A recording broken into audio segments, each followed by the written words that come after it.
All right, hey guys, OFD checking in here, and today we're going to be taking a look at a Helson Diver Chronograph. This is a really neat watch. Came into the channel on loan from a buddy, and I'm really happy I get to take a look at it. Not the first time I've had a Helson on the channel. I do believe last year or in late 2018, I had the brass Shark Diver on the channel, and that was a really cool watch. Actually stayed in the collection for quite a while, and then I sold it, and a friend of mine actually still owns that. So guys, Helson is a company, I do believe they're out of Asia, they're out of Singapore, Hong Kong, I'm pretty sure, but they make tons of diverse watches. Now, a lot of their watches you would call homage watches. As a matter of fact, looking at this one, looking at the bezel insert, you can see a lot of Blancpain, 50 fathoms in this watch. And they do make a 6105 homage, they make a Ploprof homage, they make a bunch of different homage watches, but they also make a number of watches that are really in their own style, and I really do like what Helson does. So this chronograph, guys, is a sweet watch. These are actually still available. I didn't think they were, but I looked at the website and they make a couple different versions. They've got one with the C3 SuperLuminova. They're both SuperLuminova, but this one happens to have the orange SuperLuminova in it. Stick around to the end, we'll get that lume shot. At the website, these are running $1,595. They are automatic chronograph movement.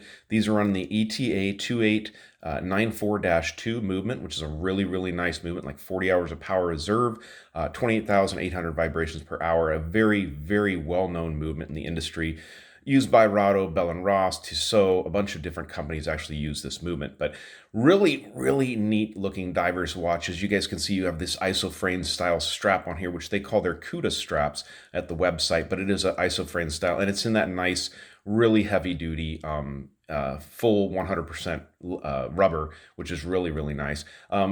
Great dimensions on this watch, at least the side to side. If you measure with the bezel, it comes in just over 40 at like 40.5, but the case itself is 40 millimeters side to side.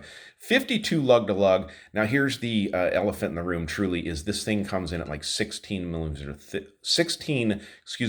of thickness, which is pretty common when you get into your chronograph dive watches. They get big and thick, and this one's no different. Now, I will note that you have that heavily domed sapphire crystal on there.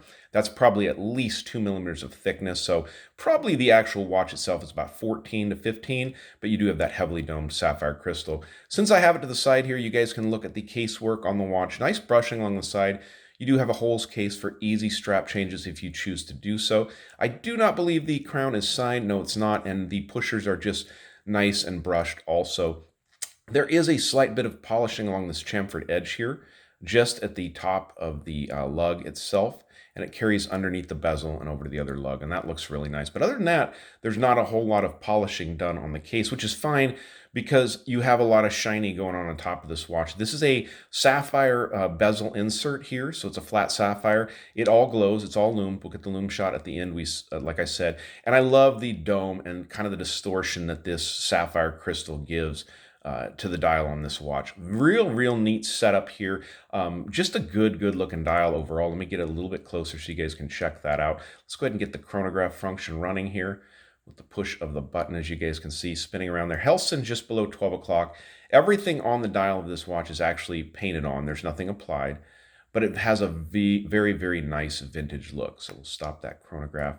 Go ahead and reset that there, but really nice looking watch overall. You've got your standard seconds running over here at the 3 o'clock position. This is going to keep track of your minutes up to 60 minutes over here on the 9 o'clock dial, and of course you've got your tachymeter functions and whatnot around the outside of the dial itself. It's going to be a little bit hard to read those. You kind of got to have it at an angle to read them because of that distortion of that crystal. But it really is a good looking watch. Go ahead and flip it over and take a look at the case back. This is running, like I said, the 2894-2 Helson Sapphire Crystal. 100 fathoms, if you guys aren't familiar, that's going to be 600 feet. So it is basically a 200-meter watch, and they do have the shock resistance labeled here down at the bottom. Now, I'm not sure. I think these are going to be limited editions. I'm not really sure how many, but this has the 3041 on the back, and I did notice that inside the lug opening also it has that 41 there just below the 6 o'clock position, so pretty neat. Let's go ahead and pause it, get this watch on my 7-inch wrist, and then we'll go out that lume shot. All right, so here's the Helson chronograph on my 7-inch wrist. It fits really well, even though it does have a long lug to lug with that 52, just over 52 lug to lug. It sits on the wrist well. The case itself is smaller. The dial feels a little bit small on the watch for me. I don't know why that is. I think it's just this chronograph dial. It seems to be a bit busy, but it's a really, really nice looking watch. And I didn't spin the bezel for you guys, so I'll go ahead and do that on camera here. 120 click bezel, and it spins really nicely, locks in very well. Like you'd expect. I've never had a problem with a Helson diver as far as the bezel lining up or locking in, but let's go ahead and dim the lights and check out the lume on this bad boy. So I thought this was the orange lume. I'm not really quite sure. It looks more orange, but then when I turn out the lights, it looks kind of your standard green SuperLuminova. So I know they offered at the website with orange lume and green lume. So, well, this looks like the green lume. So this isn't going to be the orange one, but very nice lume from Helson. They always have lume applied very, very nicely. So killer watch from Helson Watch Company. Guys, I'll leave links down below at the bottom where you guys can pick one of these watches up. They're really, really nice watches, and they make a bunch of different neat watches, so definitely check them out. I'm sure you got time as you shelter in place. So, all right, guys, you like the video, give me a thumbs up down there at the bottom, and if you've not subscribed to the OFD channel yet, please do. Please do. Thanks, guys.